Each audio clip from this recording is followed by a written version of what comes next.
आप वीक में ज़्यादा नहीं तो 2 टेस्ट लगाओ, दोनों टेस्ट को फिर सोल्व करो, देखो कि आपकी कहाँ-कहाँ गलतियाँ थी। उससे आपकी स्पीड भी बढ़ेगी, आपको रैंडम क्वेश्चंस का सिलेक्शन भी होगा और आपको ना नोट्स बार-बार रिवाइज़ नहीं करने पड़ेंगे, क्योंकि वो नोट्स आपको जब आप रैंडम क्वेश्चंस उठाते हो अलग-अलग टॉपिक्स से, तो ऑटोमेटिकली आपके वो नोट्स का रिवीजन हो जाता है।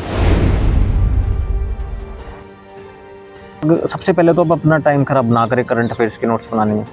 ठीक। अगर आपके पास मैथ्स है, मैथ्स के तो ऑलमोस्ट बुक्स होती हैं। अगर आपने कोई इंस्टीट्यूट या कोई क्लासेस ज्वाइन कर रखी हैं, उसके आप नोट्स बना सकते हो। तो मैथ्स के और अपने रीजनिंग के थोड़े नोट्स बना सकते हो। तो नोट्स मैं मानता हूँ कि हमें हमेशा आपको लूज शीट्स के अंदर बनाने चाहिए।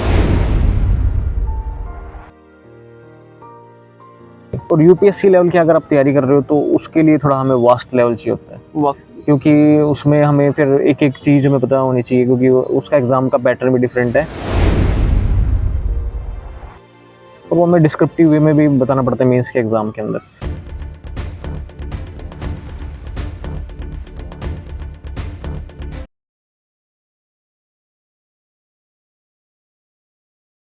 एक सर न्यूज़पेपर की बात करें, आपने उसकी भी बात भी की है।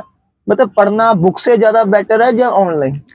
देखिए, बुक्स जो है पढ़ने के लिए बेटर हैं, लेकिन आजकल मोस्टली एग्ज़ाम्स जो हैं वो ऑनलाइन होते हैं। आप देखोगे कि मोस्टली 95% से एग्ज़ाम जो है ऑनलाइन हो रहे हैं। तो अगर आपको अपनी स्पीड बढ़ानी है, अगर आपको अपना अपना थोड़ा पेस बढ़ाना है, कि मैं जैसे आप देखोगे कि मोस्टली एग्ज़ाम्स में 1 घंटे या 2 घंटे की ड्यूरेशन होती है। अगर 1 घंटे की ड्यूरेशन है तो 100 क्वेश्चंस मिलेंगे आप ऑन एन एवरेज देखोगे तो आपके पास 40 सेकंड है एक क्वेश्चन को सोल्व करके उसका आंसर निकाल के और वो जो है वहाँ पे फिल करने के लिए। तो आपके पास 40 सेकंड है, तो आपको स्पीड बढ़ानी है तो ऑनलाइन अगर आप ऐसे टेस्ट सीरीज़ ज्वाइन करते हो, टेस्ट सीरीज़ देते हो, तो आपकी थोड़ी स्पीड बढ़ेगी। आप वीक में ज़्यादा नहीं तो 2 टेस्ट लगाओ, दोनों टेस्ट को फिर सोल्व करो, देखो कि आपकी कहाँ-कहाँ गलतियाँ थी। उससे आपकी स्पीड भी बढ़ेगी, आपको रैंडम क्वेश्चंस का सिलेक्शन भी होगा और आपको ना नोट्स बार-बार रिवाइज़ नहीं करने पड़ेंगे, क्योंकि वो नोट्स आपको जब आप रैंडम क्वेश्चंस उठाते हो अलग-अलग टॉपिक्स से, तो ऑटोमेटिकली आपके वो नोट्स का रिवीजन हो जाता है और आप फ्लो में रहते हो। ਇੱਕ ਸਰ ਗੱਲ ਹੋਰ, ਤੁਸੀਂ ਨੋਟਸ ਦੀ ਗੱਲ ਕਰੀ, ਵਧੀਆ ਯਾਦ ਆ ਗਿਆ। ਤੇ ਅਸਲ ਦੇ ਵਿੱਚ ਨੋਟਸ ਬਣਾਉਣ ਦਾ ਵਧੀਆ ਤਰੀਕਾ ਕੀ ਆ? ਕਿਉਂਕਿ ਨਾਰਮਲੀ ਆਪਾਂ ਚੜਦੇ ਆ ਪਹਿਲਾ ਪੇਜ, ਠੀਕ ਹੈ, ਨੋਟਸ ਬਣਾਉਣ ਦਾ ਅਸਲ ਇੱਕ ਵਜ੍ਹਾ और ਵਧੀਆ तरीका। देखिए, सबसे पहले तो मैं बताना चाहूँगा कि मैं मैक्सिमम बच्चों को देखता हूँ जो अपना टाइम वेस्ट करते हैं। वो टाइम वेस्ट करते हैं वो करंट अफेयर्स के नोट्स बनाने में। जी। करंट अफेयर्स एक ऐसी चीज़ है जिसके कभी नोट्स नहीं बनानी चाहिए। हाँ, ज़्यादातर करंट अफेयर्स के नोट्स आपको बने बनाए आप नेट पे उठाओ। आपको अगर आप बैंक्स की तैयारी करो तो बैंकर अड्डा, ठीक है, हिंदू रिव्यू, ठीक है, अपना क्लाउड अफेयर्स, ठीक है, बड़ी सारी मैगजीन्स आती हैं, योजना, कुरुक्षेत्र, ठीक है, आपको ना दुनिया भर के ऐसे सोर्स मिल जाएंगे। तो वो मैगजीन्स लो, आप रीडिंग करो और कभी भी करंट अफेयर्स पे ना हमें वो रोट लर्निंग नहीं करनी चाहिए, मतलब रट्टा मत नहीं मारना चाहिए, क्योंकि करंट अफेयर्स कोई भी बंदा याद नहीं कर सकता। तो अगर सबसे पहले तो आप अपना टाइम खराब ना करें करंट अफेयर्स के नोट्स बनाने में। अगर आपके पास मैथ्स है, मैथ्स के तो ऑलमोस्ट बुक्स होती हैं। अगर आपने कोई इंस्टीट्यूट या कोई क्लासेस ज्वाइन कर रखी हैं, उसके आप नोट्स बना सकते हो। तो मैथ्स के और अपने रीजनिंग के थोड़े नोट्स बना सकते हो, क्योंकि उसमें थोड़ी थोड़ी ट्रिक्स होती हैं, थोड़ी स्ट्रैटेजीज होती हैं कि इस क्वेश्चन की हम शुरुआत कहाँ से करें। कोई पर्टिकुलर जैसे कोई पजल आ गई कि इन पजल्स की शुरुआत यहाँ से होती है, तो एक बार वो हमें नोट्स जो है थोड़ा देखने पड़ते हैं, तो उनके आप नोट्स बना सकते हो। रीजनिंग के, मैथ्स के, आप अपने अलग अलग टॉपिक्स के। जी। इंग्लिश का भी मेरे हिसाब से कोई नोट्स नहीं होते। इंग्लिश का एक न्यूज़पेपर होता है। अगर आपको थोड़ा बहुत ग्रामर देखनी है तो वो आप बुक से कर सकते हो, तो उसकी भी नोट्स की जरूरत नहीं पड़ती। तो अगर आप अपना जीएस देखोगे, इकोनॉमी होगी आपका, जैसे कि अपनी ज्योग्राफी हो गई, पॉलिटी हो गई, हिस्ट्री हो गई, ये अगर आप बुक्स है तो बुक्स के अंदर ही आप हाइलाइटर से हाईलाइट कर दो। वहीं पे आपका अगर कुछ चीज़ मेंशन करने वाली है तो वही आप चीज़ें मेंशन कर सकते हो उस बुक के अंदर, तो आपका थोड़ा टाइम बच जाएगा। अगर आपको नोट्स भी तैयार करने हैं तो कर सकते हो। तो नोट्स मैं मानता हूँ कि हमेशा आपको लूज शीट्स के अंदर बनाने चाहिए। ओके। लूज शीट्स में बनाने का फ़ायदा ही होता है।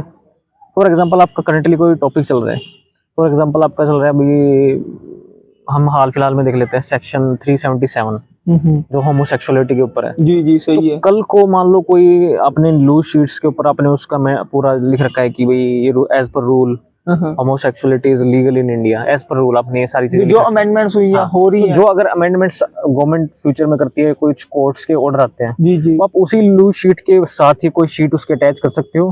तो आपका ना वो कंटिन्यूटी फ्लो में रहेगा। वाकई तो वो जो छूटा हुआ हाँ। पन्ना जुड़ जाएगा। हाँ, ये है पॉलिटी के।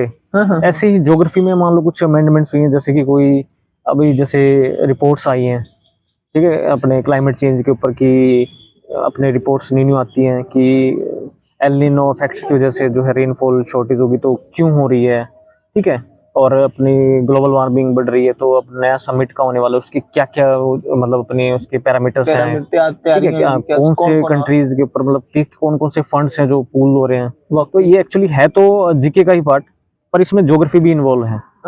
तो इसके अगर आप ये सारे नोट्स बनाते हो, अगर आप ये तो एग्जाम के ऊपर डिपेंड करता है कि आप एग्जाम कौन से एग्जाम की तैयारी कर रहे हो। अगर आप कर रहे हो ग्रुप सी ग्रुप डी की तैयारी, तो उसमें आपको इतनी डिटेल नॉलेज नहीं चाहिए, उसमें आपको इतनी डिटेल नॉलेज नहीं चाहिए। उसमें आपको बस नॉर्मली है कि आपको थोड़े से अपने आर्टिकल्स पता हो, कॉन्स्टिट्यूशन के main fundamental duties, fundamental rights, basic से चीज़ें पता हो, ठीक है, प्रेम्बल का थोड़ा हमें पता हो कि क्या है। उसके बाद अपना थोड़ा बेसिक जैसे कि प्रेसिडेंट की पावर, अपने प्राइम मिनिस्टर्स की पावर, एज कितनी होती है जजेस की, प्राइम मिनिस्टर की, ठीक है, मतलब ये मतलब बेसिक चाहिए होता है। ग्रुप सी ग्रुप डी में इतना डिटेल नहीं चाहिए होता है। अगर आप थोड़ा एडवांस में जाते हो, आप ग्रुप बी में जाते हो, वहाँ आपको हो सकता है कि कुछ चीज़ें जो थोड़ी सी एक्स्ट्रा चीज़ें चाहिए होती हैं। और यूपीएससी लेवल की अगर आप तैयारी कर रहे हो, तो उसके लिए थोड़ा हमें वास्ट लेवल चाहिए होता है, क्योंकि उसमें हमें फिर एक एक चीज़ हमें पता होनी चाहिए, क्योंकि उसका एग्जाम का पैटर्न भी डिफरेंट है और वो हमें डिस्क्रिप्टिव वे में भी बताना पड़ता है मेंस के एग्जाम के अंदर। तो वो डिपेंड करता है कि आप तैयारी किस चीज़ की कर रहे हो।